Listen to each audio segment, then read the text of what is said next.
Hello and welcome back to my channel. This is Early Career Academic. On this channel, I explore how I use the Passion Planner to set personal and professional goals.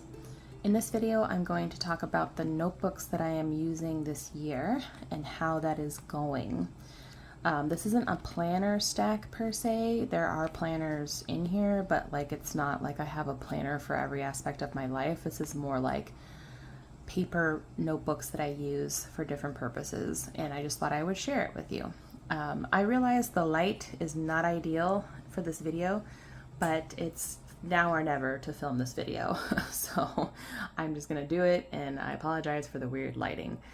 As usual, trying to squeeze, this into one of my baby's naps. And she's teething right now, so it's a little dicey. Before I get going, I am a Passion Planner ambassador, so if you like any of the Passion Planner products in this video, I do have an affiliate link and discount code in the description of this video, and I always appreciate when y'all use those. Also, thank you for returning if you are a subscriber or regular viewer, and thank you to my new viewers for popping by. Let's get into it. So this will be a relatively short video, but I just wanted to show you what I have going on right now in terms of paper notebooks that I use on a relatively regular basis. The first one, of course, is the Passion Planner. This is the medium black Elite with the old-timey cover on it. This is the original design that Passion Planner developed. And it is my everything planner. I have all the months here. I have the weekly spreads here as well.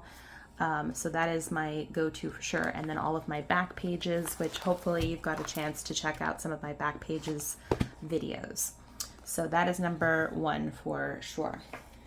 Also, I have the Passion Planner Daily Planner. Now, if you've watched my latest video on the Daily Planner, you will know that I don't use this as an everyday daily planner. I use it exclusively for meeting prep and meeting notes. So for every administrative meeting I have this year, I will have a prep page and a notes page.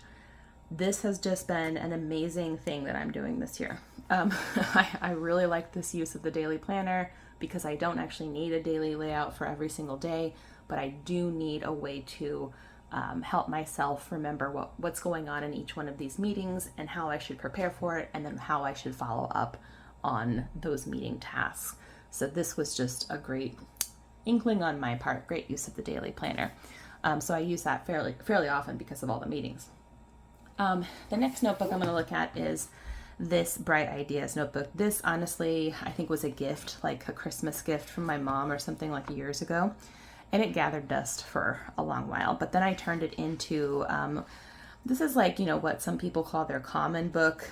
For me, this is like my professional development book. Every time there is a webinar or a technology, tutorial or a conference I've attended or any sort of thing, I will write it down here on my little pasted in index. This is, very, very DIY, and write down the page number.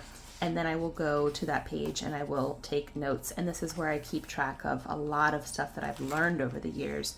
Academics attend a lot of professional development events, typically, and it is just really important for us to be able to find a way to capture the notes. Now, I have done digital notes here and there, but I find I pay attention better when I'm writing stuff down. And then if there's something really I need to digitize it, I will. But I have returned to this notebook many times to, especially for my podcasting project, how to use OBS. When I was working on my book proposal, you name it, I have come back to this notebook to look at the notes that I've taken for various purposes. So this is, I recommend that you have some kind of common notebook where you can take notes like that. It's just really nice to have them all in one place. The next book that we'll be looking at here is this beauty. My sister actually got this for me for Christmas. It's My Family Cookbook, and I've actually wanted a way to really capture recipes that, especially ones that are new to me or that I'm tinkering with. I used to have a food blog, and that's how I did it. And I still actually use my own blog to look up what did I do with that one thing.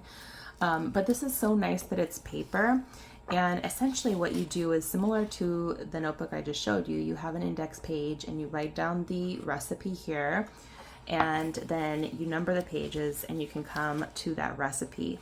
And it gives you space to write the ingredients, the method, some additional note space here, who created it, and then put a picture of it as well as like tips and tricks and the family review. I am not sure if I'll go the whole hog and print pictures for this book necessarily, but I'm so glad that I have this. And I mean, it's March already, and I'm just now like starting to put recipes in here. And part of and then here's like the Hall of Fame for family members. There's other pages too in the book. There's some resource pages at the front here, and then at the back there are like classic family meals. I think this appeals to me a little bit because, you know, it'd be kind of nice to see like meals that my mother made when I was young, with pictures of it, even though they weren't that like, you know, they weren't that elaborate. My mom was not a cook by any means. But anyway, what I wanted to mention to you guys, and maybe this is something that trips you up too, so I figured maybe it would be helpful for you to know what I did to get over it. I was relatively intimidated by the size of this book, and thinking to myself of all the recipes I know and love and that I want to capture, like that I cook all the time or cook at least, you know, quarterly, annually, at the same time, you know, as new things that I'm discovering that I want to capture. And I'm just like, how am I going to, this is a huge project. Like, it's huge. This is a really big book, as you can see. It's a big book. And I was like, how am I going to, I can't like, in my current life, I don't even think in my pre-baby life, I could just like sit down for hours and start writing out recipes. So what I'm doing is every day in the morning, as part of like my little habit, like little habits that I kind of start the day off with, I add a recipe in here. And chances are it's one that I just cooked or I'm about to cook, you know, something that's on my mind, or like something I'm afraid of forgetting. So you can see I've only done it for a few days so far, but it's like really changed the way I've thought about this book, because I was so intimidated before and I thought I needed this huge chunk of time to start filling out the recipes, but really I only need like 5 minutes every morning to put in a recipe that I know I'm going to make again, that I want to keep a record of. Like maybe it's a recipe from a famous chef that I've adapted and I want to remember the adaptations I made, or it's something new, you know, new to me. I'm actually trying overnight oats for the first time.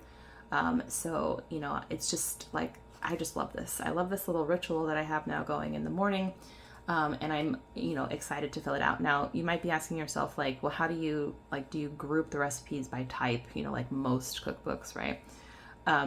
I'm not doing that. And that's because we have an index page here. And really, the only way this is going to get filled out is if I haphazardly put in the recipes that are on my mind in that moment.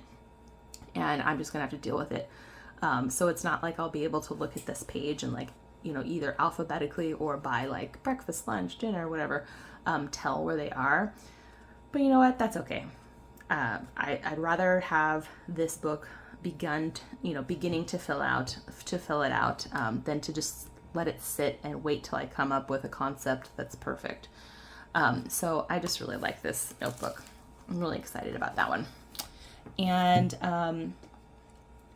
the last one I'm going to show you is my 1 line a day. And I did, I think, show this to you in my Valentine's haul video, but I just wanted to give you an update on how it's going.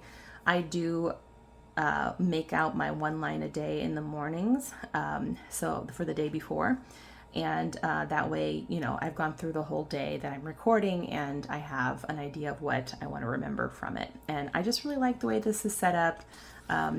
If you take a look here, you can see for the year 2023, all the days will be across the top, and then here's the following year, and so on, for the 5 years. So you'll be able to see like across years what you did on this date. This is just super quick. I love that it like forces me to distill, you know, what happened on that day and like what I want to remember from that day. So like, for example, today, and this year there's no February 29th. So for today, March 1st, I'm definitely going to put that my daughter tried food for the first time today. She had a little bit of mashed banana off my finger and she loved it. So I'm just like really excited to write that in tomorrow morning when I do my little morning habits. So that is it. That concludes all the notebooks that I am currently using. And I wouldn't really want to have more than this, certainly. And as you can see, some of them are ones I touch every day. Some are only for meeting prep. Some are only for, attending a conference or webinar or whatever. I just like that I know where everything is. I'm a paper gal. If you've been following this channel, you know that. I'd like to know in the comments, do you have project notebooks? Do you have notebooks dedicated to specific things? Do you have like a planner stack, or in this case, more of like a notebook stack? I'd love to know what cool notebooks you have and like what you're using them for. So please leave a note in the comments about your notebooks. I would love to know. Thank you so much for watching this relatively short video. I will see you back here for some more planning videos. I've got some additional back pages videos coming up. I'm really excited to share with you. As always, if you enjoyed this video, please give it a thumbs up and subscribe if you're not already a subscriber. I'd love to have you stick around. Take care. See you soon.